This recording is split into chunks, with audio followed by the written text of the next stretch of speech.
Sveiki, skatītāji! Šodien mana video auditorija būs Juridiskajā koledžā, un šis ir video cikla Juridiskā koledža jautā un atbild, jau 4. video. Vēl pavisam nesen vakar es pats šeit koledžā lasīju savas lekcijas, bet šodien uz jautājumu, vai ir kādi jaunumi normatīvos aktos attiecībā uz dzīvokļu īpašumu, atbildēs mans kolēģis, Juridiskās koledžas docētais, jurists Imants Lubāns. Sveiks, Jāni, paldies, ka uzaicināji. Jā, tiešām ir jaunumi no 2026. gada 1. janvāra. Parāds seko jaunajam īpašniekam. Kas būtu būtiski atcerēties? Parāds, kas rodas jau attiecīgi līdz jaunā īpašnieka pārņemšanai, jeb mājokļa nopirkšanai, zināmā mērā pāriet jaunajam īpašniekam. Kas šeit ir svarīgi atcerēties? Svarīgi ir atcerēties to, ka uz dzīvokļa īpašumu gulstās tā īpašnieka pienākums sekt jau dzīvojamās mājas, pārvaldīšanas izdevumus, maksu par pakalpojumiem, kas saistīti ar dzīvokļa īpašuma lietošanu, citiem vārdiem sakot, komunāliem maksājumiem, iemaksas uzkrājuma fondā, maksa arī par zemes likumiskās lietošanas tiesībām. Ir svarīgi atcerēties, jaunais īpašnieks ir atbildīgs par parādiem, kas radušies ne agrāk kā 3 gadus pirms dzīvokļa īpašuma pārējas viņa īpašumā. Kas būtu svarīgi? Pozitīvais moments. Pirms jaunā nekustamā īpašuma iegādes potenciālais pircējs varēs noskaidrot, cik godprātīgi pārdevējs ir veicis norēķinus par pakalpojumiem un maksājumus par dzīvojamās mājas uzkrājuma fondā.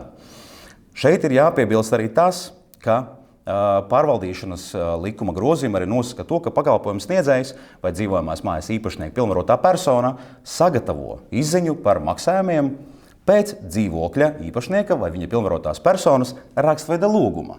Protams, ka puses pašas var brīvi vienoties par to, kurš maksās parādus.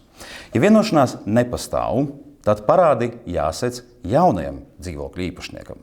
Vienlaikus jaunais īpašuma ieguvējs saglabā tiesības iesniegt regresa prasību pret personu, kura pārdevusi dzīvokļa īpašumu. Ja mēs runājam par izziņām, tad ar izziņu vien var nepietikt, jo praksē mēdz būt gadījumi, kad var tikt uzrādīta viltota izziņa. Par parāda nomaksas stāvokli, protams. Ja īpaši, ja mēs runājam par papīra formātā izdotu izziņu, tas ir paraksts ar roku. Ko darīt? Pieprasīt, lai attiecīgā izziņa tiktu sagatavota ar elektroniski derīgu parakstu. Ko darīt fiziskām un juridiskām personām? Ja mēs tā nošķiram fiziskās un juridiskās personas, protams, ka šīs puses ir saistītas pilnīgi noteikti ar mājokļa pirkšanu.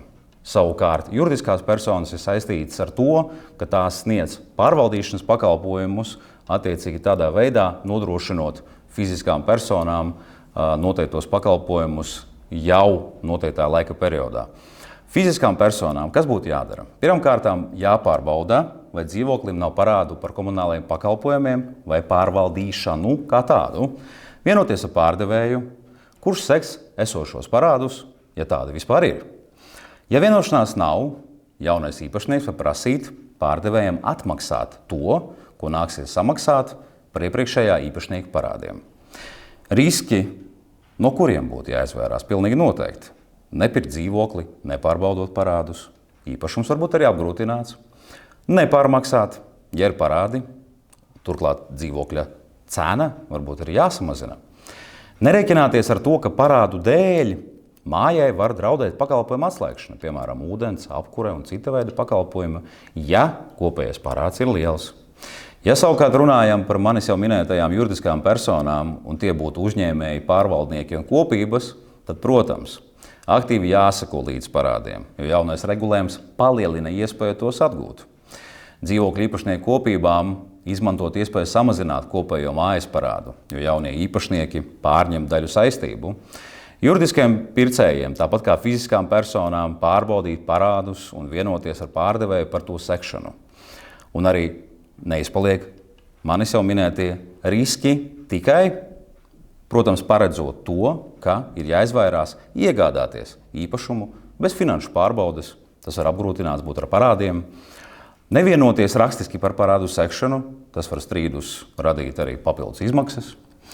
Un tāds rezumē kopējais par šo jautājumu varētu būt tāds, ka gan fiziskām, gan juridiskām personām, kā dzīvokļu pircējiem, pirms īpašuma iegādes obligāti būtu jāpārbauda, vai tam nav komunālo un pārvaldīšanas parādu, jo jaunais īpašnieks automātiski pārņem to, kas ir radušies. Un tas var ietekmēt gan pirkuma cenu, gan turpmākos izdevumus.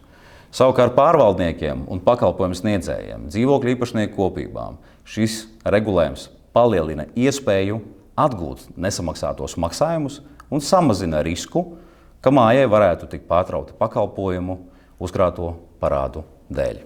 Nobeigumā noteikti vēlētos jūs aicināt būt prātīgiem, apdomīgiem, kritiskiem attiecībā uz dzīvokļa pirkšanu vai vispār darījumos ar nekustamiem īpašumiem. Un arī vienlaikus nāciet studēt Juridiskajā koledžā. Lai veicas!